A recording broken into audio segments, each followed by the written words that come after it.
Selamat pagi Bapak dan Ibu, para devosan kerahiman ilahi.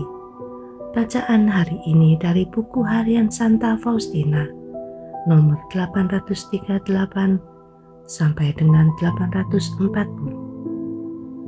Aku kagum akan banyaknya penghinaan dan penderitaan yang harus ditanggung oleh imam itu dalam kaitan dengan seluruh masalah ini.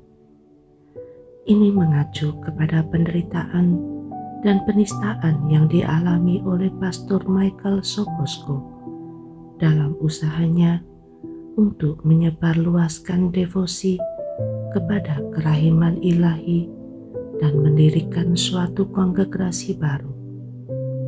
Suster Faustina menerima pengetahuan batin tentang penderitaan ini dan menulisnya dalam surat kepada Pastor Soposko. Aku menyaksikan pada saat-saat khusus dan aku mendukungnya dengan doa-doa yang tidak pantas.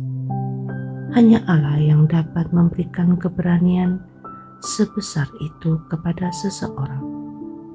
Kalau tidak, orang pasti sudah menyerah. Tetapi aku melihat dengan penuh sukacita bahwa semua penderitaan ini membuat Allah semakin dimuliakan. Tuhan memiliki sedikit jiwa seperti itu. Oh Allah yang kekal dan tak terbatas, Engkau akan membeberkan usaha jiwa-jiwa yang gigih itu, sebab bumi membalas usaha mereka dengan kebencian dan sikap tidak tahu terima kasih. Jiwa-jiwa seperti itu tidak memiliki sahabat. Mereka sendirian. Dalam kesendiriannya ini, mereka memperoleh kekuatan. Mereka menimba kekuatan mereka hanya dari Allah, dengan kerendahan hati, tetapi juga dengan keberanian.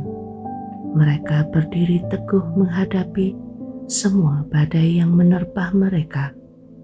Laksana pohon jati yang menjulang tinggi, mereka tak tergoyahkan. Dan dalam hal ini, hanya ada satu rahasia, bahwa dari Allah lah mereka menimba kekuatan. Dan apapun juga yang mereka perlukan, mereka miliki baik untuk diri mereka sendiri maupun untuk orang-orang lain.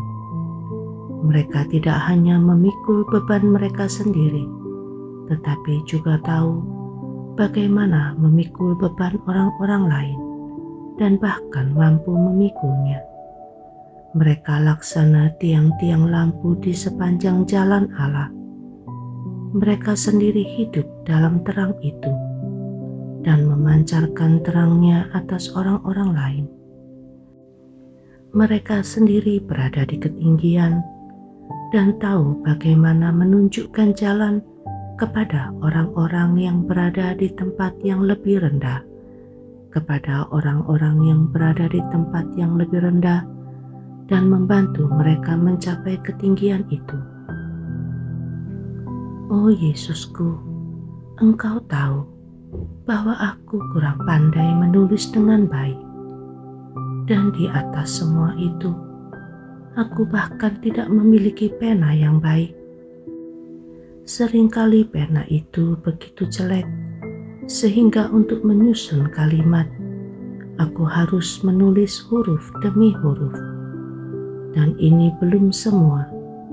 Aku juga mengalami kesulitan dalam menjaga agar hal-hal yang sudah aku tulis tidak dibaca oleh para suster.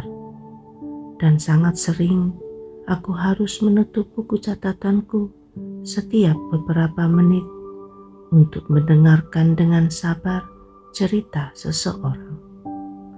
Dan kemudian waktu yang aku sisihkan untuk menulis telah lewat. Dan apabila aku menutup buku catatan secara mendadak, maka tintanya lengket. Aku menulis dengan izin pada superiorku dan atas perintah bapak pengakuanku. Ini adalah hal yang aneh.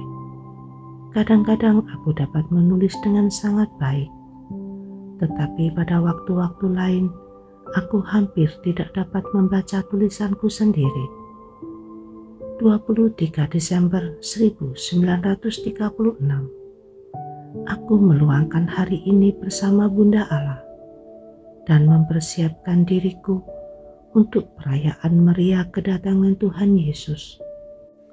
Bunda Allah mengajariku tentang kehidupan batin jiwaku bersama Yesus, khususnya dalam komuni kudus.